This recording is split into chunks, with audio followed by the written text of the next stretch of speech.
vais enfin pouvoir y arriver à faire ce direct parce que j'ai eu 3 coupures en utilisant d'autres solutions. Donc aujourd'hui, nous sommes donc dans la semaine de la gestion du petit hamster qui discute là entre tes deux oreilles. Alors faites partie aujourd'hui de ces personnes qui passent leur temps à être dans le mouvement, à bouger, à faire des tonnes de choses pour éviter de penser à leurs problèmes. Alors découvre dans cette vidéo justement qu'est-ce que tu dois faire à la place et surtout pour quelles raisons tu dois le faire.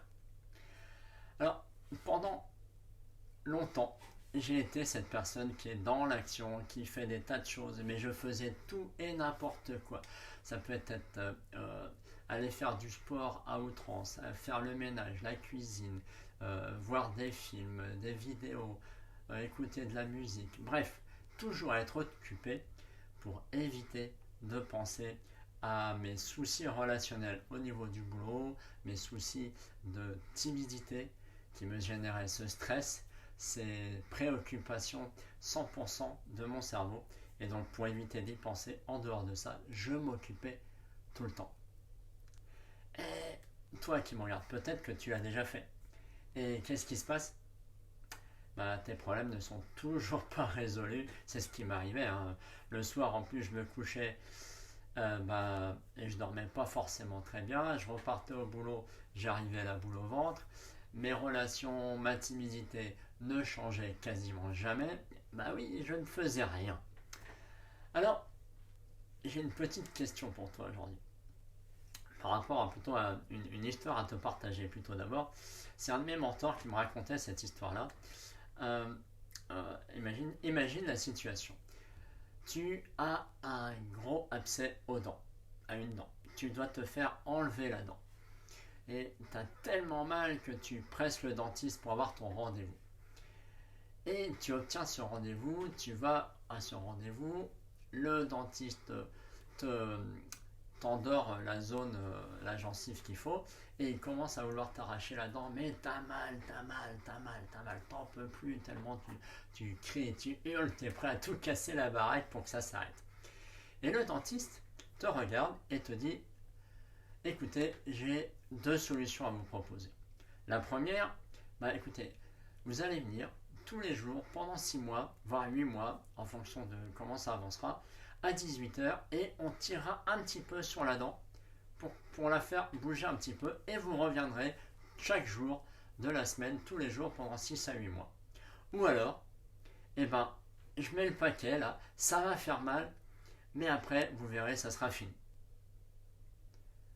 Quelle solution tu choisis aujourd'hui? Alors je pense que là tu vas me dire dans la situation que je te présente, c'est évident, je me fais enlever la dent tout de suite. Et tu as raison, c'est une excellente solution.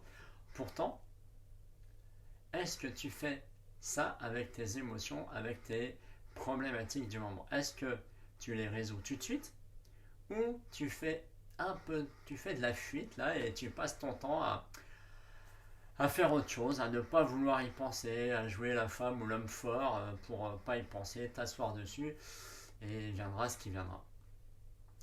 Le problème en faisant ça, c'est que de toute façon, ton problème ne va pas être résolu. Et que de toute façon, il va falloir que tu le résolves. Il ne va pas se résoudre tout seul. Alors oui, pendant peut-être quelques jours, tu vas arrêter d'y penser, ça va te libérer, tu vas t'amuser un peu.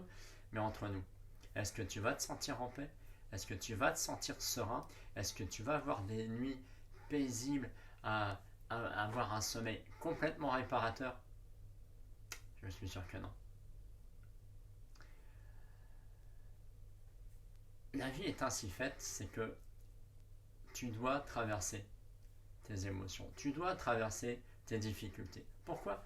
Parce que c'est le moyen de grandir, c'est le moyen d'apprendre des choses sur toi, c'est le moyen de devenir une autre personne, c'est le moyen d'apprendre à être beaucoup plus fort pour la prochaine fois. Tu comprends? Et ce qui se passe en évitant, tu n'es pas responsable de ta vie dans ces cas-là. C'est ce que j'enseigne au tout début dans mes coachings, c'est cette notion de responsabilité. On y reviendra. Et là, tu dois c'est impératif pour toi de prendre à bras-le-corps tes émotions. Tu sais, c'est comme un autre exemple. Si tu prends, tu as un bébé, un enfant en très bas âge qui pleure. Tu vas le laisser pleurer pendant des heures et des heures. Alors oui, il y a eu certaines indications qui disaient ça, mais globalement, entre nous, est-ce que tu vas laisser pleurer ton gamin pendant des heures et des heures sans rien faire en disant non, non, mais je fais autre chose, je vais plus l'entendre? Mais non, tu vas forcément aller le voir, le consoler, etc. Alors pourquoi ne fais-tu pas la même chose? Pour quelle raison ne fais-tu pas la même chose avec tes émotions, avec tes problématiques? Parce que ça fait mal. Je suis d'accord avec toi. Ça fait mal. Mais entre nous, vaut-il pas mieux avoir mal une bonne fois pour toutes et te sentir libre après, de te sentir une nouvelle personne, un nouvel homme, une nouvelle femme, parce que tu as affronté ta difficulté? Alors, si au lieu de fuir tes émotions, si au lieu de fuir tes problématiques, tu les prenais dans tes bras, tu les enlaçais, que tu regardais dans la glace ce qu'il y a à faire et que tu t'y mettais. Et oui, quand tu as des émotions désagréables, des tristesses, des humiliations, des colères, eh ben, faut s'en occuper. D'accord? C'est ce que j'appelle, dans ma méthode, la méthode s'aimer, c'est observer ce qui se passe en toi, sentir ce qui se passe en toi, apprendre à recevoir, apprendre à accueillir, apprendre à mettre des mots sur ce qui t'arrive, apprendre à partager ce qui t'arrive, apprendre à gagner en puissance à partir de ce que tu as découvert de toi au travers de cette difficulté. C'est tout ça que tu vas apprendre en osant affronter tes émotions, en osant affronter tes difficultés.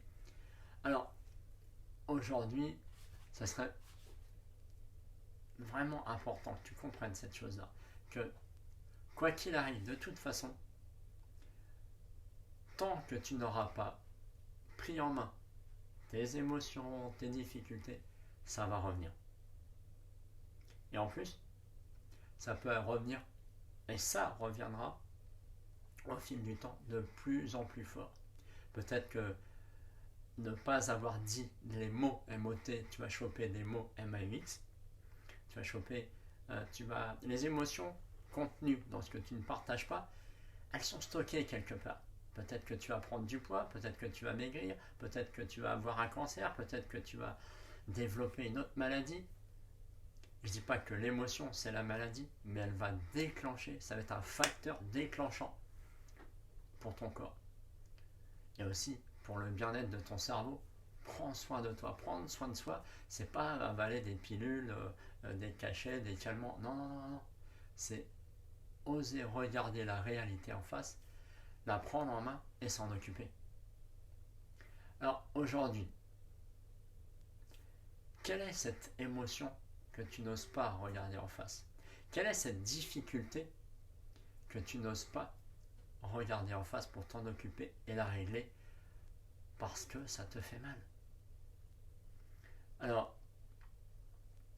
si aujourd'hui ta timidité te bloque avec les autres, si tu te sens coincé par rapport à ça, principalement dans tes relations professionnelles, parce que moi c'est ce que j'ai vécu vraiment pendant très longtemps, je t'invite à me contacter en message privé pour qu'on puisse en discuter.